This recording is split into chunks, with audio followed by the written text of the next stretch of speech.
like, oh my gosh, it's Michael Carrick. I can't believe this has happened. I think we all knew this was going to happen, but we want to know what you guys think about it. Now it's been officially announced. Plus, we can go through some of the quotes from the club as well. We can see what the club has got to say about everything. Good to see loads of people in the chat already. Mick Holohan, Akash K, George Best, WFR 1961 says, I hope he wins the next 2 games. But yes, it is going to be a bit difficult, isn't it, to win the next 2 games, which are against Manchester City and against Arsenal. So you got City home, you got Arsenal away. Let's just go into the chat. Sorry, not the chat. Let's go into should we have a look at the official announcement from Manchester United? We'll read that, and then you guys can let me know what you think, what your reaction to it all is. You kind of knew this was going to happen. I don't think anyone's like, what? Michael Carrick. So your club did an announcement earlier on this evening saying Manchester United is delighted to announce the appointment of Michael Carrick as head coach. That term in it, the one where Ruben Amorim was like, I'm not the head coach, I'm the manager. And when they did the announcement saying that he'd gone, they were like, head coach. Doing the same with Michael Carrick here, head coach of the men's first team until the end of the 25-26 season. Carrick played 464 games for the club, winning 5 Premier League titles. If he's struggling to do the maths there, that's 5 more than Steven Gerrard.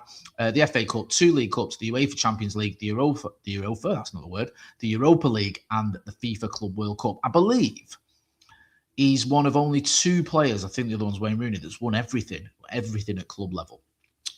He joined the first team coaching staff when he retired in 2018 and served under Jose Mourinho and Ole Gunnar Solskjaer. Following Solskjaer's departure, Carrick led the club with distinction during his role as caretaker manager. Only 3 games, but he did very well. Took us into the next stage of the Champions League and took us into the top 4 of the Premier League before Ralph Rangnick came and just destroyed all that. Michael Carrick's quoted here. He said, having the responsibility to lead Manchester United is an honour. I know what it takes to succeed here. My focus is now on helping the players to reach the standards that we expect at this incredible club, which we know that this group is more than capable of producing. I have worked with a number of the players already and have obviously continued to watch the team closely in recent years. I have total belief in their talents, dedication, and ability to be successful here. There is still a lot to fight for this season. We are ready to pull everyone together and give the fans the performances that their loyal support deserves. Saying the right things, I'd expect him to.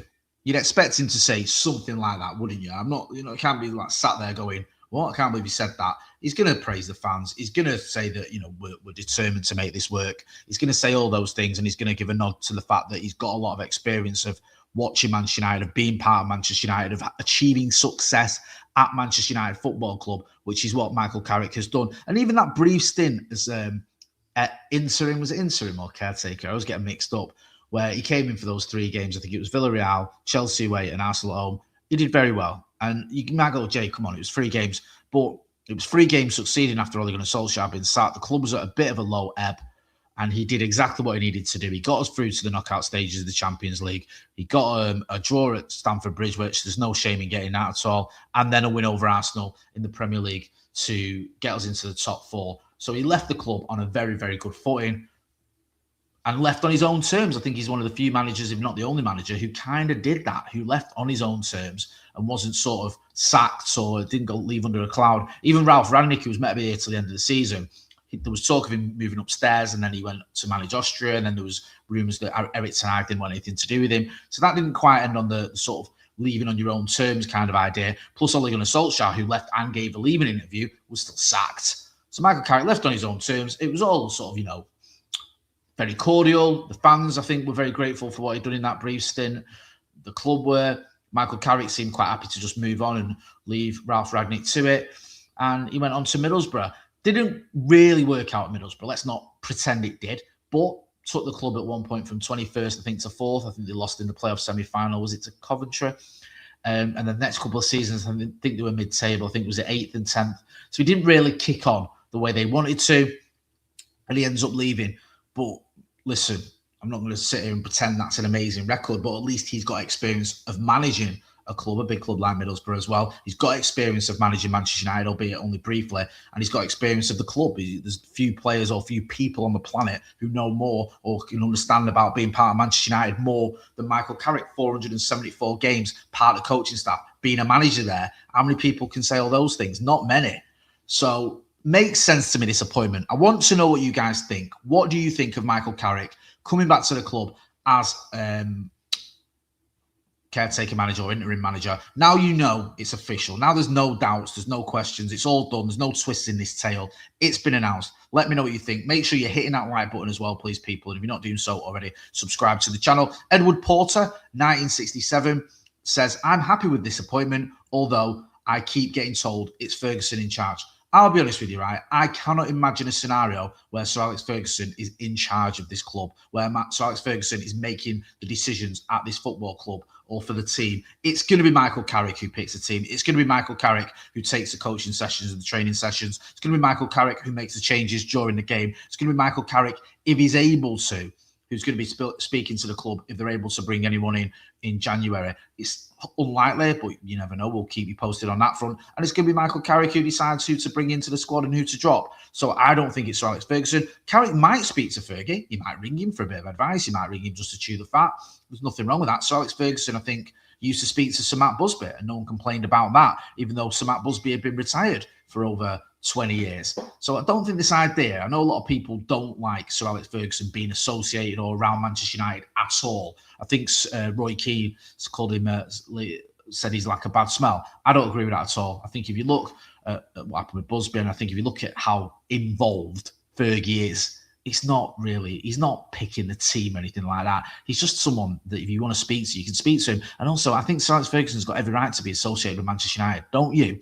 Let me know what you think. Get involved in the chat in the comments. Zachary Purby says, Bruno stayed for Ruben, and now he said to want to leave. Feel bad for Carrick. If he wants to go, you let him go. Can't have the club captain. Unhappy here. Did Bruno stay for Ruben Amorim, though? Is that the only reason he stayed at Manchester United? I'm not so sure. Bruno's been here a little while now. Bruno probably understood the nature of the beast at Manchester United, and this was a manager who just finished 15th and lost the cup final to Spurs. Did Bruno just stay only for Ruben Amorim? I know they're the same, the countrymen, but I don't know. It seems a bit unlikely to me, that one. Let me know what you think. Red Baron says, I view it as INEOS are shielding themselves by sacrificing a legend. What do you expect from Michael Carrick this season? Because Red Baron there said sacrificing a legend. Michael Carrick, I don't think he's been sacrificed, but I get your point. But putting someone like Michael Carrick in charge takes some of the heat off INEOS, because people go, okay, look, we're going to get behind this guy. He's a club legend. We love him. Let's get behind him. Maybe that does take some heat off INEOS. But I will say this. I think there's still going to be a lot of attention on INEOS and a lot of demands on INEOS, because so far their decisions have been pretty atrocious. They came in and the signings have been all right. I'm not moaning about the signings. I think other than Manuel Ugarte and maybe Joshua Zirkzee, I think most INEOS signings have been bang on. I love Matthijs de Ligt. I love Matthijs. I think Matthijs Cunha will be a very good player for Manchester United. I know he's had some difficulties. Brian Mbeumo's another one that I really like. I think there's a lot of signings. Look at Aiden Heaven. What a snip. Look at even someone who gets a lot of stick, Patrick Dorgu. I think it makes sense to bring in a young player for that price. So the signing's been okay, but they've made a lot of missteps when it comes to management, the way they handled the Ten Hag situation, the way they handled the Dan Ashworth situation, the way they handled the Ruben Amorim scenario, not good at all. Very poor, to be honest with you. So I wouldn't be surprised if the attention is still on INEOS. I just think for the rest of this season, in terms of the club and the team, people are going to be behind Michael Carrick, because we love Michael Carrick and we want this team to succeed. And if you look at the table where we are now, we're not out of it in terms of top 4 or 5. We're 3 points behind Liverpool, who are in 4th place, and they've got cup competitions to deal with, which at the minute hasn't really helped Manchester United, but it could do towards the business end of the season. Brentford are in 5th. 5th might be Champions League football. They're 1 place above us. Newcastle in 6th. Level on points. 1 goal difference is what puts them above us in the table. Yes, we're 7th, which isn't good enough, and it's one of the reasons, not the only reason, but one of the reasons Ruben Amorim lost his job. But there's still enough of the season left, and there's still enough quality, I think, in the Manchester United squad to get into those top 4 or 5 places. 5th could be Champions League football. Why can we not get 5th place? Why not? Look at the teams that could get 5th. Brentford, Newcastle, Chelsea are 1 point behind us. Fulham are 1 point behind us. Are any of them miles away from us? You could argue that, I know Liverpool, people go, oh, the champions, they've had a bad season. They're only, 3 points above us? Even Villa, when we played Aston Villa, right, I don't even think they were that much better than us. I don't even think they were better than us. And that might sound bitter, I don't care. I said it at the time. It was a very, very close game that could have gone either way. Now, they're 11 points above us. Are they going to drop 11 points between us and them from now to the end of the season? Probably not. But you never know. It's not beyond the realms of possibility, because Aston Villa are a team that win every week. They went on a mad run and kept it going. So fair play to them. I just think Manchester United right now, with the games that are left, 17 games left to play, the squad we've got, the fact we've got some good players to come back into the team. We've got the Ligt waiting on, you've got Harry Maguire waiting on. You're going to get Mbumo and Ahmad back from the AFCON this week. You're waiting on Nusayr Mazraoui. When you get those players back too, that's going to give you a massive bonus. Plus the look at the fact that Benjamin Sesko has found his goal scoring form again. That could be a boost too. So I don't want to just be completely positive. What I'm getting at is, I don't think United should be writing off this season. I said it the other day. I think Manchester United can and should be aiming for top 4. We should be aiming for that as a bare minimum at this football club. But I think we can achieve that. Whether we will or not is another thing to, is another debate altogether. Let me know what you think. Get involved in the chat in the comments. Toshi Banter says, will these mugs down tools and screw over Carrick? We'll see. This is for Shaylin. Says, nice Sage machine in the background, Jay. Glad to see you enjoy good coffee. Much love from Philly, bro. Thank you. It's my better half's coffee machine. That was a Christmas present from Father Christmas. Red Baron says, think the board may lose the trust of the players. Be interesting to see what's going on with the players in the squad and whether they're sort of looking at this, the decisions that are being made and just thinking, this is a shambles, am I at the right club, whatever, or do they just think, look, doesn't matter who the manager is, you have to play for him, you have to perform for him. I don't think the players down tools for Ruben Amorim. I think the players kept going. I think they'll play for Michael Carrick. I hope so anyway. I don't think you should ever down tools for a Manchester United manager. I hope they do. I hope they sort of have a reaction and we can see that. We didn't really see it under Darren Fletcher, did we? A little bit at Burnley. I thought it was a better performance, even though we didn't get the win. But against Brighton, I thought we were poor. And it was disappointing that at Old Trafford, with maybe a little bit of a point to prove, because another manager's been sacked, even though the manager wasn't sacked for solely football reasons, he's still lost his job. You'd want to see a reaction from the players. I don't think we really got it. Jay, this is all your fault, says Red Baron. I agree. He's not going to get new blood, says WFR 1961. I think you're probably right. I'd be very surprised if he did. You never know, but it's highly unlikely. Just George says City 5, United 1. Evan Zumstead says United 2, City 1. We're going on a top 4 charge. Andy Tate voice. We're going on a top 4 charge, says Evan Umstead. Rafa D says United 8, City 2. That's what I like to see. When to turn the brightness down on my phone, but it's just Jay said, yeah, it's a bit bright there. Sorry, I've dimmed my light behind me, but I feel like it's a bit bright still. So apologies for that. Where's the suit? Pendold, giggity. Come on, you know it's Penfold. Get it right. Just George says, not a chance these Muppets magically turn up against City. Doesn't feel like there's a lot of confidence for the Manchester City game, to be honest with you. And I get it.